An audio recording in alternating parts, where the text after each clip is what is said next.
क्या आप जानते हैं कि श्री राधा रानी कौन है?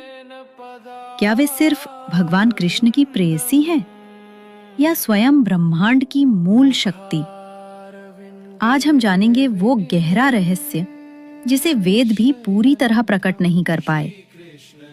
राधा और कृष्ण, क्या ये दो हैं या एक ही परम सत्य के दो रूप?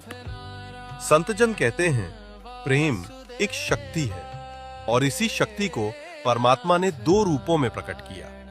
साम रहस्य उपनिषद कहता है परमात्मा ने जब प्रेम का अनुभव करना चाहा तो उन्होंने स्वयं को दो रूपों में प्रकट किया, श्री कृष्ण जो शक्तिमान है और श्री राधा जो प्रेम की शक्ति है। ब्रह्मांड पुराण में श्री कृष्ण स्वयं कहते हैं राधा मेरी आत्मा है, मैं स्वयं राधा की पूजा करता हूं।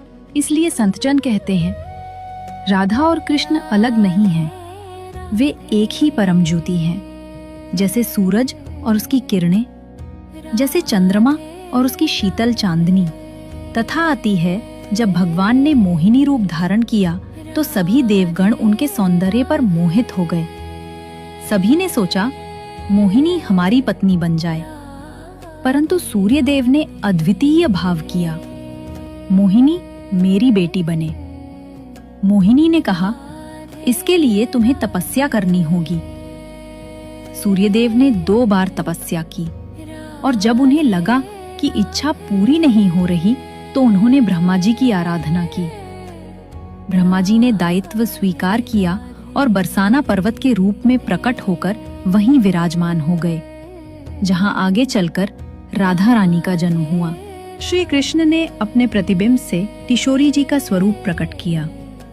ये प्रतिबिंब ही आगे चलकर राधा रानी बनी। कृष्ण और राधा दो नहीं बल्कि एक ही सत्य के दो रूप हैं। इसीलिए संतजन कहते हैं कृष्ण बिना राधा अधूरे और राधा बिना कृष्ण भी अधूरी। शास्त्रों में स्पष्ट चेतावनी है, जो राधा और कृष्ण को अलग मानता है उसे काल सूत्र नरक भोगना पड़ता है। राधा केवल कृष्ण की प्रेयसी नहीं बल्कि वे स्वयं भगवान की आधार शक्ति हैं। कृष्ण का सौंदर्य, माधुर्य, करुणा और समस्त लीलाएं, इन सबका स्रोत केवल राधा शक्ति है। इसीलिए उन्हें कहा जाता है आदि प्रकृति ईश्वरी, लादिनी शक्ति, कृष्ण प्राणाधार।